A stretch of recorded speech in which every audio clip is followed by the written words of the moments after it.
Hi friends, welcome back. അപ്പോൾ ഇന്ന് ഞാൻ വന്നിട്ടുള്ളത് ഒരു ചെമ്മീൻ റോസ്റ്റിൻ്റെ റെസിപ്പി ആയിട്ടാണ്. അപ്പോൾ അതിന് വേണ്ടിയിട്ട് ഞാൻ ഇവിടെ കുറച്ച് ചെമ്മീൻ എടുത്ത് വെച്ചിട്ടുണ്ട്. ഇനി ഞാനിതൊന്ന് ക്ലീൻ ചെയ്തിട്ട് വരട്ടെ. അപ്പോൾ ചെമ്മീനൊക്കെ ഞാൻ ക്ലീൻ ചെയ്തിട്ടുണ്ട്. അപ്പോൾ റോസ്റ്റ് റെഡിയാക്കാനായിട്ട് ഞാനൊരു ചീനച്ചട്ടി അടുപ്പിൽ വെച്ച് കൊടുത്തിട്ടുണ്ട്. അതിലേക്ക് കുറച്ച് വെളിച്ചെണ്ണ ഒഴിച്ച് കൊടുത്തിട്ടുണ്ട്. ഇനിയിപ്പോൾ അതിലേക്ക് ഞാൻ കുറച്ച് പെരുംജീരകം ഇട്ട് കൊടുക്കുന്നുണ്ട്. അതൊന്ന് പൊട്ടിയതിന് ശേഷം ഒരു 2 പീസ് പട്ട ഒന്ന് ചേർത്ത് കൊടുക്കുന്നുണ്ട്. ഇനി അതിലേക്ക് ഇഞ്ചി വെളുത്തുള്ളിയും കൂടെ ചതച്ചതൊന്ന് ചേർത്ത് കൊടുക്കുന്നുണ്ട്. എന്നിട്ട് നന്നായിട്ടൊന്ന് വഴറ്റി കൊടുക്കാം. ഇഞ്ചിയുടെയും വെളുത്തുള്ളിയുടെയും ഒക്കെ പച്ച മണം പോകുന്നത് വരെ ഒന്ന് നന്നായിട്ടൊന്ന് വഴറ്റി കൊടുക്കാം.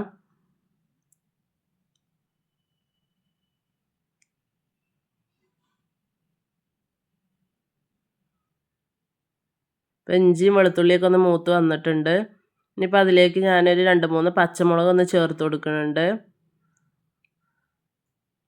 പിന്നെ അതിലേക്ക് കുറച്ച് കറിവേപ്പിലയും കൂടെ ചേർത്ത് കൊടുക്കുന്നുണ്ട്. ഇനിയിപ്പോൾ അതിലേക്ക് ഞാനൊരു കുറച്ച് ചെറിയ ഉള്ളി അരിഞ്ഞതാണ് ചേർത്ത് കൊടുക്കുന്നത്. നിങ്ങൾക്ക് വേണമെങ്കിൽ മുഴുവനായിട്ട് സവാള ചേർത്ത് കൊടുത്താലും മതി. ഞാനിവിടെ കുറച്ച് ചെറിയ ഉള്ളി അരിഞ്ഞത് ചേർത്ത് കൊടുക്കുന്നുണ്ട്. എന്നിട്ട് നന്നായിട്ടൊന്ന് വഴറ്റി കൊടുക്കുന്നുണ്ട്.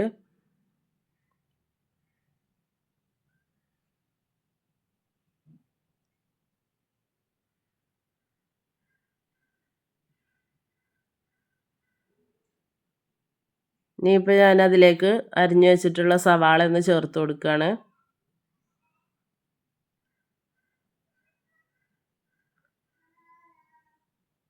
എന്നിട്ട് അതും കൂടെ നന്നായിട്ടൊന്ന് വഴറ്റി കൊടുക്കുക.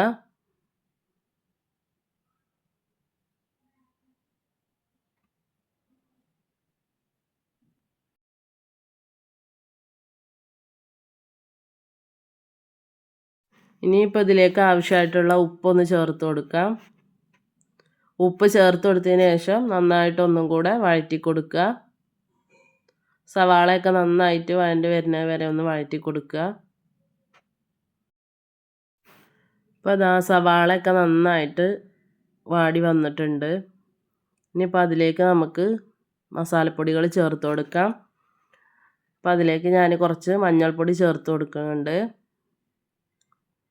പിന്നെ അതിലേക്ക് കുറച്ച് മല്ലിപ്പൊടിയും കൂടെ ചേർത്ത് കൊടുക്കുന്നുണ്ട്.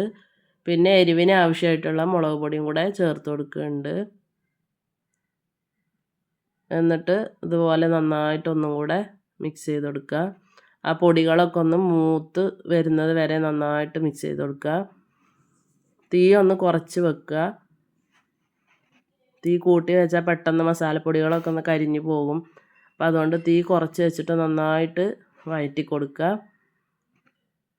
ഇനിയിപ്പോൾ ഇതിലേക്ക് ഞാനൊരു ചെറിയ തക്കാളിയുടെ ഒരു പകുതി ഒന്ന് അരച്ചിട്ട് ചേർത്ത് കൊടുക്കുന്നുണ്ട്.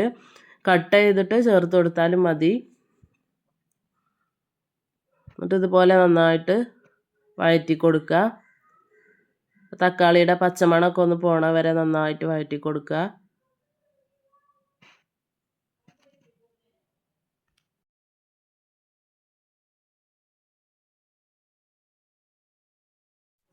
ഇനിയിപ്പോൾ ഇതിലേക്ക് ഞാൻ ചെമ്മീൻ ചേർത്ത് കൊടുക്കുകയാണ്.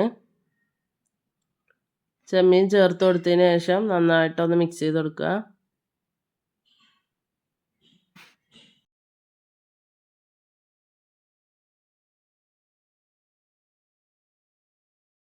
ഇതിപ്പോൾ ഞാൻ നന്നായിട്ട് മിക്സ് ചെയ്തെടുത്തിട്ടുണ്ട്. ഇനിയിപ്പോൾ നമുക്കിതൊന്ന് കുറച്ച് നേരം അടച്ച് വെച്ച് കൊടുക്കാം.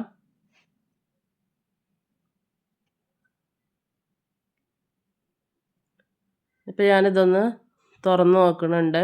തുറന്നിട്ട് നന്നായിട്ട് ഒന്നുകൂടെ ഒന്ന് ഇളക്കി കൊടുക്കാം.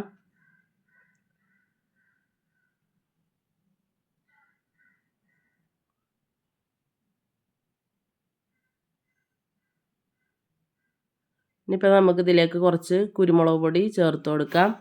കുരുമുളക് പൊടി ചേർത്ത് കൊടുക്കുമ്പോൾ നമ്മൾ എരിവ് നോക്കിയിട്ട് ചേർത്ത് കൊടുക്കണം. നമ്മളിതിലേക്ക് പച്ചമുളകും ഇഞ്ചി വെളുത്തുള്ളിയും മുളക് പൊടിയൊക്കെ ചേർത്ത് കൊടുത്തതാണ്. അപ്പോൾ അതിൻ്റെയൊക്കെ ഒന്ന് എരിവിനനുസരിച്ചിട്ട് വേണം കുരുമുളക് പൊടി ചേർത്ത് കൊടുക്കാനായിട്ട്. അപ്പോൾ എരിവിനനുസരിച്ചിട്ട് പാകത്തിന് കുരുമുളക് പൊടി ചേർത്ത് കൊടുക്കാം. ശേഷം ഇത് ഒരു 2-3 മിനിറ്റ് ഒന്നുകൂടെ ഒന്ന് അടച്ച് വെച്ച് വേവിച്ചെടുക്കുക. അപ്പോൾ അതാ നമ്മുടെ ചെമ്മീനിൽ നിന്ന് നന്നായിട്ട് വെള്ളം ഇറങ്ങി വന്നിട്ടുണ്ട്. അപ്പോൾ നമുക്കിത് തുറന്ന് വെച്ചിട്ടൊന്ന് ഇളക്കി കൊടുക്കാം. നല്ല പോലെ വെള്ളം ഇറങ്ങി വന്നിട്ടുണ്ട്. ഇനിയിപ്പോൾ ഇതിലേക്ക് ഞാൻ കുറച്ച് ഗരം മസാലപ്പൊടി ചേർത്ത് കൊടുക്കുന്നുണ്ട്.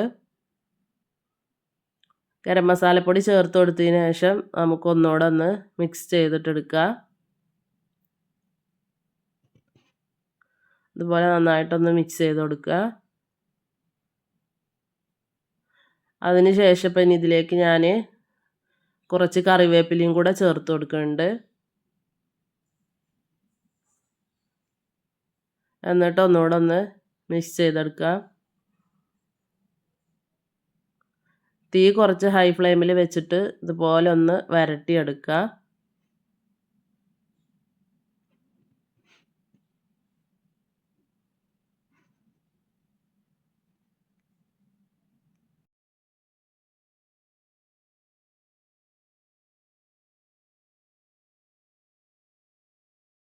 അപ്പോൾ നമ്മളെ ടേസ്റ്റി ആയിട്ടുള്ള ചെമ്മീൻ റോസ്റ്റ് റെഡി ആയിട്ടുണ്ട്.